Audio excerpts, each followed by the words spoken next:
will fight to the end. Doesn't matter what the world brings against me. I will fight to the end. Good afternoon, Richmond, Virginia. Welcome to the Amanda Chase Show. Cut to the chase. No, this is not Amanda Chase. This is Chris Saxman filling in for our primary host of this show, Senator Amanda Chase, who uses this forum as a town hall to connect with her constituents. It's a great format to use to stay in touch with her constituents. She's off attending the Convention of States meeting in Williamsburg, Virginia. I served in the House of Delegates from 2002 to 2010. My district was in the Stanton area, and yes, it is pronounced Stanton, not Staunton. We should really have a pronunciation guide for Virginia politics, That's right. and that would be at the top of the list. I've been involved in Virginia politics since 1992 and even co-chaired the John McCain for Virginia campaign in 2000 along with Senator John Warner and eventually Governor George Allen and one of my guests today, former Governor Bob McDonnell. Today I'm the executive director of the nonpartisan pro-business advocacy organization Virginia Free. It stands for Foundation for Research and Economic Education. You can visit our website at www.vafree.org. Given that experience and where we are in the election cycle these days, I thought I would share some insights and take your questions. If you could shoot us a text or through Twitter or Facebook, please do so. But be forewarned, I am nonpartisan, and I love it. Having been in the political wars for a long time, it's nice to take a step back and enjoy conversations and work with friends on both sides of the aisle to do great things for the Commonwealth, which is what I actually love to do in the General Assembly. As long as we can be respectful of each other, I think we'll be going to have a great show today. Joining me today in the studio from Fairfax County, a gentleman with whom I did not serve, he came in as I was leaving, is Delegate Mark Keam of Fairfax, who is going to introduce himself right now. Sure. Well, thank you, first of all, Chris, and thanks to the hosts here for inviting me. It's a real pleasure to be here.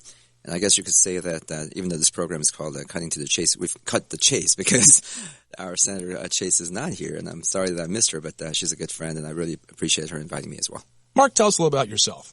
Sure. I have now served in the General Assembly since the year 2010, so unfortunately, Chris, you and I didn't get a chance to serve together, but your reputation certainly has been really strong when I came in. Oh, thanks. And your predecessor, Dickie Bell, is a good friend of mine, and we've been able to do a lot together, so I've been really enjoying it. Before I ran for office, I'd been in and around government and politics, as well as in business, for about 15, 20 years or so of my professional career. I'm a lawyer by training, and my last job that I held as an attorney was in-house counsel for a major technology company, and so I did that for a while. I was also on Capitol Hill working for a United States senator as a chief counsel, so I did the policy and the political side from both inside the government and the outside.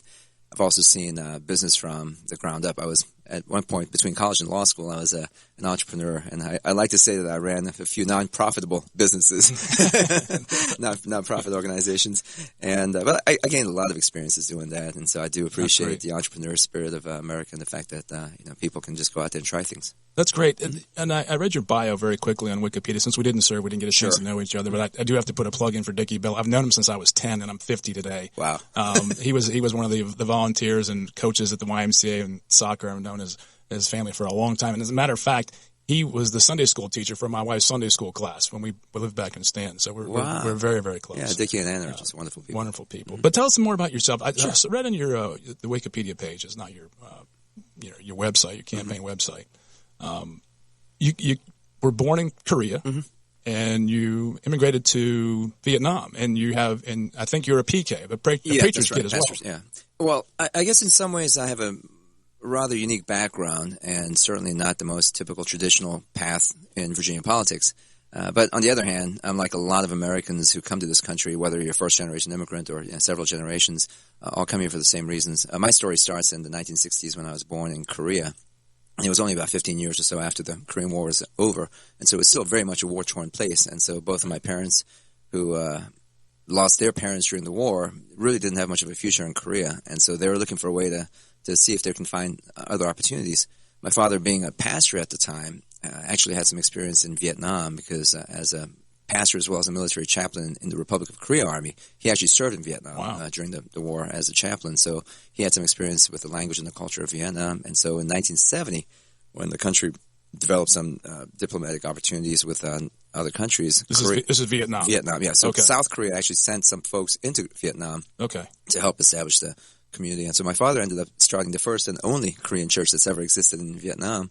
So at the age of 4, I went there as the son of a missionary. And Well, what was that? Must have been extraordinary for your family. oh my goodness! And Yeah. tell us about the Sure. because some of those I taught at a school outside of Philadelphia, the Phelps School, and we had Korean kids and Japanese young men. It was a boys' school for learning mild learning disabilities. And the headmaster goes, "Well, put the Korean kids and the Japanese kids together in the same dorm. They'll love that." I'm like, "No, that's a really, really, really bad idea." He's like, "Why?" I'm like, "Would you please turn to your textbook?" Sure. But tell us about that. Well, you know, as Americans, we don't really think a lot about the nuances of overseas, like your story just now. But the reality is, there are so many places in the world that have had their own history, the struggles and the difficulties of trying to become a nation. And I had the opportunity as a young kid to see one country Korea, going from a war-torn place to what it is today, which is one of the world's economic powers. Yeah. You know, they're creating all kinds of Huge, electronics and fantastic cars. stuff. Yeah, so I've seen that country, the place I was born, turn from literally a war-torn nation to what it is today. I've also seen the flip side of it, which is Saigon, Vietnam at the time in the 1960s and 70s was actually pretty well developed because it was a French colony. That's so right. they That's had right. a lot of culture, a lot more educational level. And that country went backwards, as we all know. You mentioned Senator John McCain earlier, and when Senator McCain and others risked their lives to try to save democracy in Vietnam for 15, 20 years, unfortunately we ended that battle with the opposite happening, which was that communism took over. Right. And one of the few examples where we had a democracy that became communist. I was actually there when that happened. In Really? April 1975. Really? Yeah. My How family, old were you? You would have been how I was old 9 then? years old. Wow. And my father was actually captured by the communists and was imprisoned for a year during the time that my mother, sister, brother, and I left. And so we left and evacuated, went to Korea for about a year. So during Wow. that time, and that's, we can talk later, but that's one of the reasons why I got into politics in America was No, let's talk about that. Let's yeah. talk about your desire to get into public service with that experience in mind. Because everyone asks me when I Sure. run for office, you probably got this when you knocked on doors. Why are you running? absolutely. And that's a gut response you have to give and be able to do it in 10 seconds because Sure. someone's got to feel what you want to do in politics. Absolutely. And for me, my personal story was I actually saw the impact of America's public policy in a country about 3,000 miles away, where my life and my family's life was impacted by the decisions made in Congress by men and women who didn't understand what was going on. And so the fact that American military, as well as foreign policy, and of course the domestic policy as well, has such impact on millions and millions of lives all around the United States as well as overseas, that I wanted to be part of that process. I didn't have the answers, but I wanted to be part of the problem if I can, solving. Yeah. you really can't unring that bell, can you? No. I mean, the role of America in the world just doesn't go away because we've got difficulties at home. I mean, the other parts of the world, which have millions, you said, millions and millions of people with whom we do business, Absolutely. and have economic interests, allies, they're impacted by what we do, and they pay close attention to American politics, don't they? Absolutely, and I think I can speak for millions and millions of immigrants who come to this country. You know, when we think about American politics and when we think about the leadership that we have to have in the government, we're not thinking just about what that means for our kids' school, what that means for our traffic, what that means for our jobs in America. What we're talking about is America's leadership expands so far greater to so many countries that it really is important who we elect for all of our elected offices. Wow. Okay, so then you moved to California? Well, actually, we detoured for about 4 years, 5 years in Australia, and the reason Well, there you go. Yeah, the reason is, I mean, obviously everybody wants to come to America. My family wanted to come here as well. But it's unlike some folks who might think otherwise. It's not that easy to come to America. You've had a circuitous route. My route to Virginia went from Pittsburgh to Detroit to the Shenandoah Valley. You had a little bit longer stint on the road than I did. I'll tell you. I mean, notwithstanding all the conversations around immigration and such, it's not that easy to just walk in the door in this country. We waited for a long time, filed our paperwork, we waited our time, and then we finally came here through legal means in 1980 when I was 14 years old. So it took us about 10 years from the time that we wanted to come here. Until But you wanted to come here. Of course. Why? What was the why to come to America? I like to call it the 3 E's: the educational opportunities, economic opportunities, and equal opportunities. What was primary for your family? For my family, it was probably educational because, Really? my parents didn't graduate from college. I mean, they didn't have much of a life in Korea, and they knew that if we had stayed in Korea at the time, there was no way that my brother, sister, and I would have had anything more than, barely a high school education. And the idea that this world was so great and there's so many opportunities for all of us, why would we limit ourselves in this war-torn country? I think that drove them to want to take a risk. That's awesome. That's awesome to hear on a personal level, and actually have you now serving and giving back in public service. But as we come up on our first break here, I want to do a little rapid fire question just to break a little the seriousness here if we can. Favorite football team? Well, I'd like to say the Washington team. No, you wouldn't. Well, I'm trying to not use a certain word because half of the callers will be calling me about that tomorrow. Well, I'm a Steeler fan, so we thank you. Favorite rock band? This is going to date me. Kiss. Wow. Favorite song? Man, Rock and Roll All Night. There you go. Detroit Rock City. Mm-hmm. Favorite TV show? Well, nowadays it's actually Saturday Night Live because I can't watch anything. Really? I mean, can't stay up that late. I'd like to just laugh at things now. Do you watch many political shows? I try not to. Okay. All right. We'll be back in a bit. Thanks, Mark.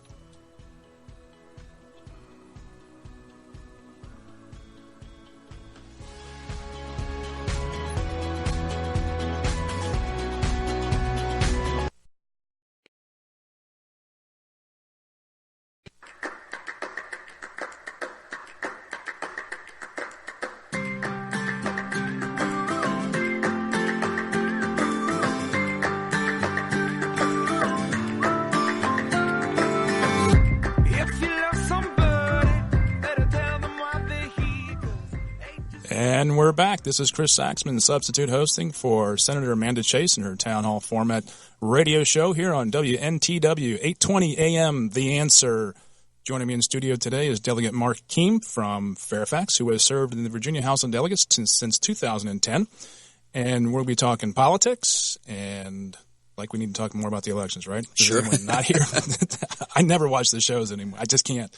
And also joining us in the next half hour, in the next segment, will be former Governor Bob McDonnell, with whom I did have the pleasure of serving for 4 years in the House, and also when I was in the House while he was Attorney General. Mark, getting back to your story, fascinating story in politics, and leading you now into public service. We touched on it a little bit, but why did you decide to run for the House of Delegates? Well, as I was saying, my real passion was understanding how governments impact people's lives, whether it's national, international, state, and local. The fact that we've created this democracy where we, by design, is supposed to be people leading other people. We don't have dictators. We don't have authoritarian governments. It's about people representing each other's interests. And if that's the case, my theory was, how do you make it work so that anybody and everybody participates? Number one. And so for somebody like me who came from another country, who became a naturalized citizen with absolutely no context and no money, no influence, how can somebody like me be part of that? So that's one. Second theory is, if we are, in fact, a democracy, how do we make sure that the policies and the laws that we create, whether it's national, state, local levels, really reflect our intentions, our interests and our views? And so for me, my desire to run was to prove that America is in fact a democracy and that it's actually a functioning one, and it is the greatest form of government in the world.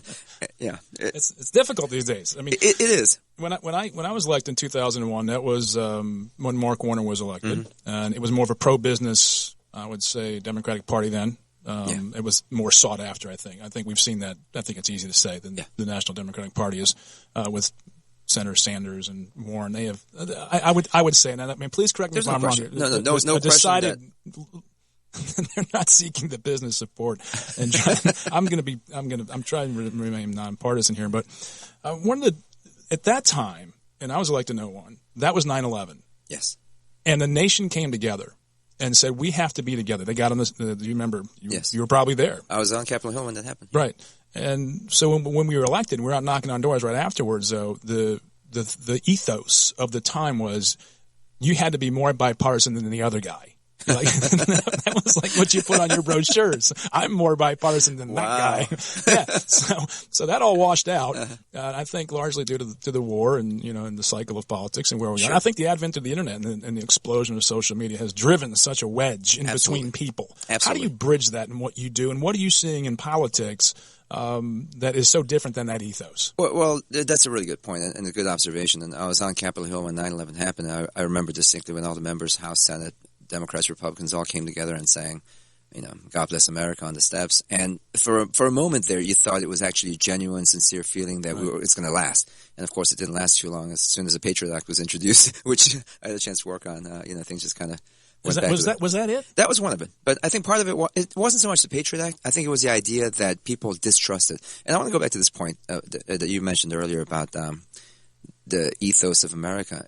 I just recently heard an interview by Stephen Ford, one of the youngest son of former President Gerald Ford, and he was talking about his father's legacy, and he said something which I thought was really an important point. Remember when President Ford pardoned Nixon in light of Watergate, and that obviously was one of many reasons why his first run for president actually failed in '76. And of course, people criticize him for having done that. And they allege that there's corruption. There's probably some kind of a bargain. What President Ford apparently said to his family, which is what Stephen Ford was conveying in this interview recently, was that President Ford saw the nation as a family. And he saw himself in the role of a father, as a parent. Right. And he thought, we can love each other, we can hate each other, but ultimately we're family, and we have to find a way to keep the family together. And if I were to punish my child who disobeyed, meaning Nixon, if I punish him so much, that can actually end up hurting the family in the long run. But if I was to forgive him, I think we can bring the family back.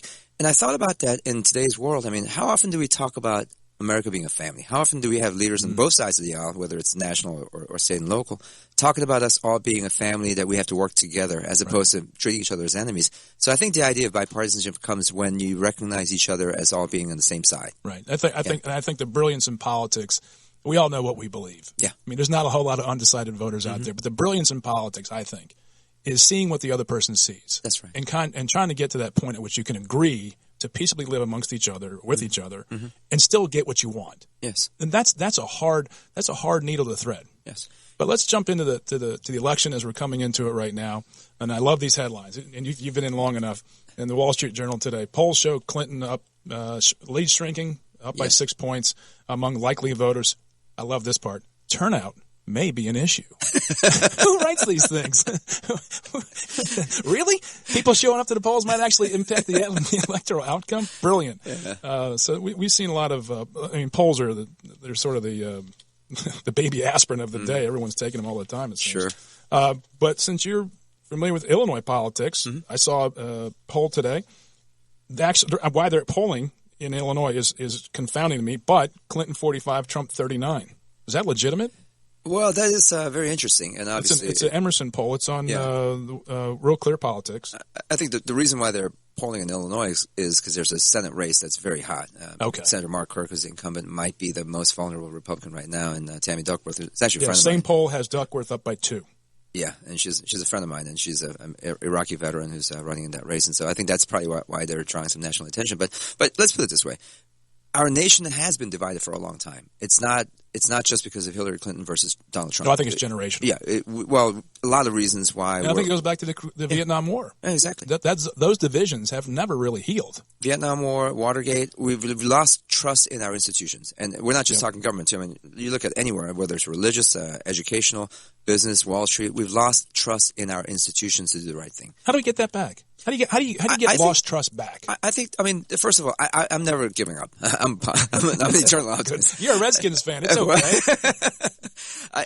I think it comes down to human relationships, one-on-one, people talking to people, and rebuilding that trust, and understanding that we're all in this together, understanding that there's one direction that we're all heading, which is to make sure that this country remains great and continues to be even better than it was yesterday. Right. And that's a mission that was written in the Declaration of Independence. I mean, when we said we're on a journey to create a more perfect union, they didn't say let's try it for 100 years. Right. They said in perpetuity. Sunset clause. Yeah, in perpetuity. Right. And they also made sure in the smartest guys in the room at the time, many of them Virginians, when they drafted that document and the Constitution after that, they knew that our country was going to change. They knew there was going to be new people here. Sure. So they didn't put into qualifications a whole laundry list of job in the description. All they said was age, residency, and obviously your willingness to serve. And that's important to remember, because we often talk about compromise is now the death word in politics, and that's all politics is compromise. I mean, our founding documents were compromised language.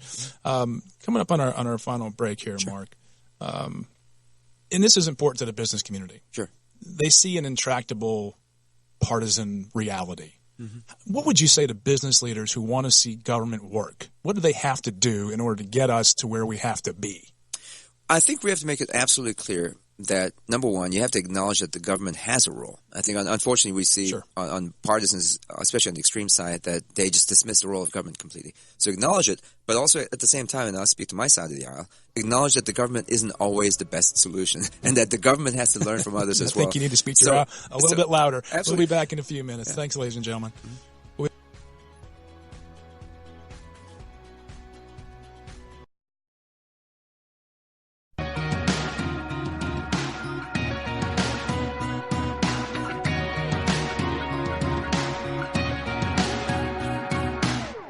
I will fight to the end. Doesn't matter what the world brings against me. I will fight to the end. Doesn't matter what people say. I will love. My name is Chris Saxman.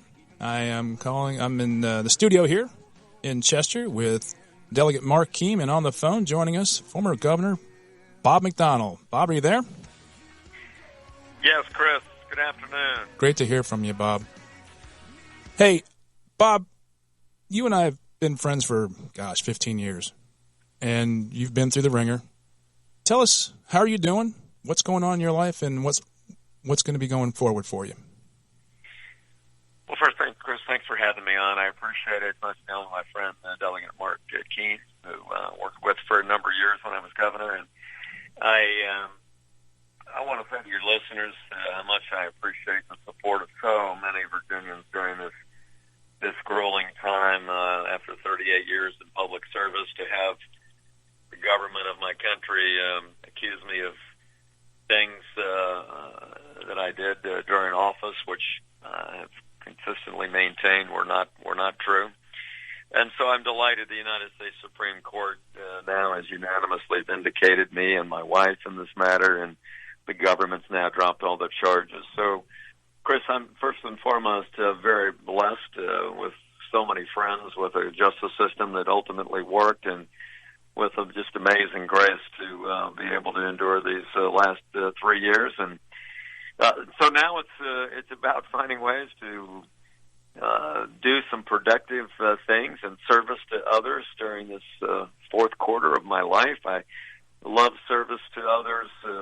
I have done that for 38 years in some form or the other, Chris. And I've started a business with my sister, doing everything from business consulting to business development to investor recruitment. I've got some charities I've been volunteering for, and honestly spending a fair amount of time with 4 new grandchildren. So life is actually very good. Well, Bob, you've suffered a lot. You went through a lot, and I think all of Virginia read things that they would probably prefer not to have been able to read or been subject to.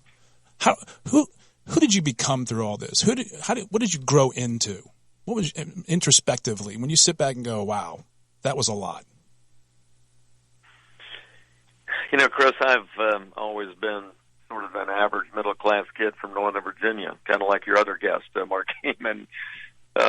He's from Korea. He's from Korea and Vietnam. To have extraordinary jobs. You know, the job held by Patrick Henry and Thomas Jefferson, being governor of Virginia, and I always cherish that. Always grateful to God for this country that gives average kids a chance to grow up and do some very positive things with extraordinary positions. So, my team and I worked as hard as we could those 4 years.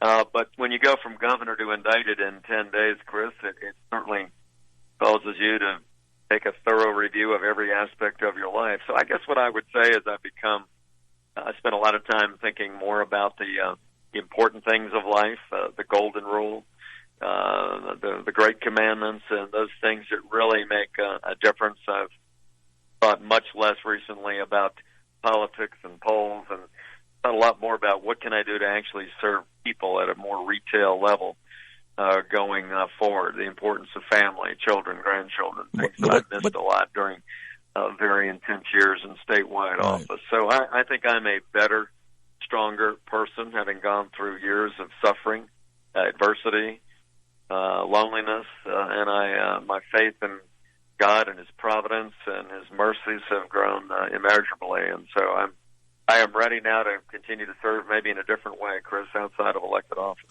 Well, as someone who served with you, I was always amazed at how much you tried to get done. And actually, those of us in the caucus would quietly curse you in the back of the chamber because we would be like, how many bills is this guy going to put in? But, you were on Courts of Justice Committee and you were chairman, and you always had a big workload. And you were known for that. And you didn't shy from it. You accepted the workload. I always admired you. I think I admired you on day one when you stood up on the floor to defend some bills. And I was like, wow, that guy's got it. What along the way did you learn about yourself that you might have done something differently? If you go back and say, this is what I would do differently about myself. Well, Chris, I think the sign of maturity as we all grow older is learning from what we do right, what we do wrong, our strengths, our weaknesses, our limitations, our failures, but also, our successes. And I've been blessed with, a little bit of both. I mean, I did try to work hard during my time as a legislator with you and Mark, and did put in a lot of bills, always had a lot of ideas, and I just loved serving, and people gave me a lot of their good ideas about things they wanted to improve the democracy. Okay, Bob, we're going to hold over the next segment, and we'll come back. AM 820, WNTW, The Answer.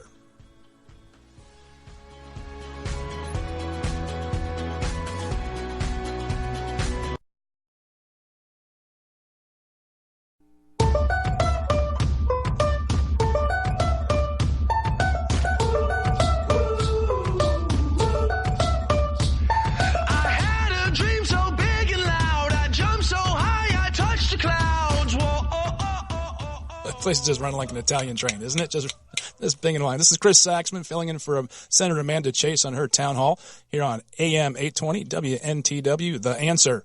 Joining me by phone is former Governor Bob McDonnell. Bob, you there? And maybe not. Okay. Today in politics, looks like Doug Wilder's made the news in the Hill, claiming that Secretary Hillary Clinton might be taking the black vote for granted. Certainly something to be focusing on. But as we look in the polls, I want to point out to the listening audience, as you look at the polls, you go to Real Clear Politics, you've got 18,000 different polls to dissect. Here's how politicians take a look at these things, or how professionals take a look at these things. You look at the four-way polling, the two-way polling. I would suggest people take a look at the four-way polling, because when you go to the ballot, there's going to be four people to choose from in most states. So that's the poll I think you want to take a clear look at. I think you want to take a look at the likely voter polls versus the registered voter polls, because those are the ones that are going to be probably the most accurate, in my estimation. Because registered voters, when you poll registered voters, it's going to be a little bit off of what the ultimately the election is going to do. Then we have what is known as MOE, margin of error. When political campaigns are going through their machinations, when they're allocating resources in various markets, especially TV markets, it's very important to pay attention to the various states and if certain candidates are outside the margin of error or inside the margin of error, because this is where it's going to come down to crunch time when you're looking at where to spend your money on political campaigns. And these are some of the coldest, hardest cuts to make in campaigns when you have so much money to do we have Bob? We might have lost him again. Is he there? Bob. I'm here. Hey, there we go. You just missed a very short lecture on margin of errors and polling between likely voters and registered voters. Congratulations. Coming back to Bob McDonnell, former governor of Virginia, colleague of mine in the House of Delegates, for whom I have eternal respect, not just as a legislator, attorney general, governor. Thought you were a great governor, but also as a person. You were one of the few people I looked up to as what to be when you grow up as a legislator. What would you recommend to people getting into politics or to people who are advancing in politics and moving up and running for higher offices? What would you say to them, having been through what you have been through? Well, I think the biggest thing you always have to know in public service, Chris, and I know you ask yourself this question, is why am I doing this? What are the reasons that got me into public service? What motivates me?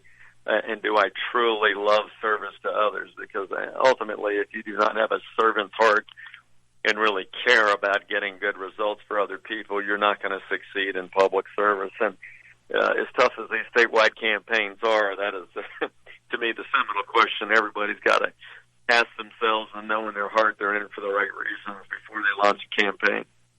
Was that the gut check for you when you first decided to run? Why am I doing this? Well, it is. I never forget. I was asking some people, Senator Mark Earley. I went to see him back in 1991 and said, "Hey, I'm thinking of running for the House of Delegates." And that's pretty much one of the questions that he asked me, and I've never forgotten that. And I think every elected official has got to ask that, because if you get too many people in the body politic that to have the wrong answer there, and maybe they're in it for other reasons, things can get out of whack. I mean, we have a very toxic Washington, D.C. It's a win, we win, you lose mentality. We got significant problems with our country, and debt and terrorism and lack of respect around the world. And we're a great country, but maybe we don't have enough people in it that are really in it for the right reasons to serve. So I think it's a fundamental question everybody's got to answer, and answer the right way before they run.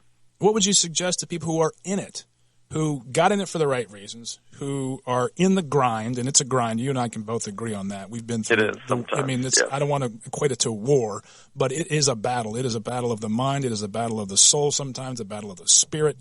Physically, it's hard on the body, certainly mentally. What would you say to people, having been through all that you've been through, looking back, and if you had a class of young politicians who were coming up in the ranks and say, "Okay, guys, do X, Y, and Z"?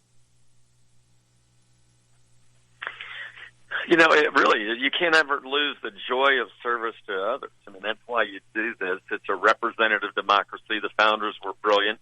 They constructed perhaps the best political system ever known to man. We are a great country. We've certainly got our pitfalls. But the people that run and govern successfully are those that can identify problems, interested in problem solving, not press, and dig their hands in, learn the issues, and ultimately craft solutions that really work for people. Don't just work for press releases, but actually get stuff done to make life better for people. I mean, that would be sort of the governing philosophy, I think, of the successful governors and who I've met around the country. That's the way they looked at things, and I think that's a great philosophy for governing. It's kind of like the golden rule, Chris, that we all learned as young kids. You know, do unto others as you would have them do unto you. You know, bring that same mentality into public life, and you'll be successful. And isn't the difficulty balancing policy and politics for a lot of folks? Some are good at policy and some are good at politics, but it's very difficult to find the one, or very rare you find the one who is exceptional at both. Well, it is, but you remember the old adage is good policy is good politics. In other words, if you're enacting the right solutions that really work for people, right, then it's going to be good politics, meaning it's going to help you get elected and increase your popularity. This is a smart electorate, and people do reward people at the ballot box that are actually serving them well. It's not only putting in the right bills, voting right, but it's, you know, when you're back home in your constituent office, you know, really digging in, caring, solving people's problems. The government today is so complicated, right, and sometimes so impersonal that the public servant who really looks that constituent in the eye and basically, you know, how can I help you, right, with this problem you're having with government? That's the way it ought to be, and those are the ones that get reelected. Okay, coming up on a hard break here, Bob, we're going to run through a rapid fire. Favorite football team, Irish and the Redskins still? Absolutely. Favorite rock band? Gosh. Gave up rock and roll a while ago. I listen to Christian music now. Rolling Stones, we'll take that. Favorite TV show? You know, I don't watch TV. I watch sports. I guess it would have fast food. What's your favorite fast food, Bob? Get personal with us. All right. Thanks for joining us. Bob McDonnell, former governor of the Commonwealth of Virginia. Thank you. We'll be back. Thanks, Chris. We'll be back, Good Bob. to be on with. Appreciate it. Keep Thank up you. Good work.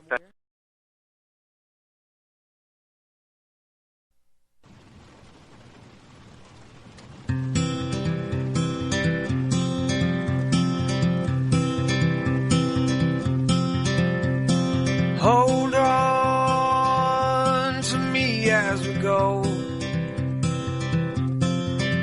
as we roll down this unfamiliar road. All right, we're back. AM 820, WNTW, The Answer. My name's Chris Saxman, filling in for Senator Amanda Chase on her town hall radio show format. Was joined in the studio with Delegate Mark Keam from Fairfax, and then on the phone, phoning in today, was former Governor Bob McDonnell, catching us up on where he is, what he's learned, and who he is today. It's been an extraordinary journey for our former governor, and a person for whom I have deep respect and admiration. I think he was a good governor. notwithstanding the difficulties the Commonwealth went through. It did. You can't deny the simple fact that we had a very difficult run here. And as a Commonwealth, we are tasked with learning and growing and moving on as any entity does in these kind of difficult times.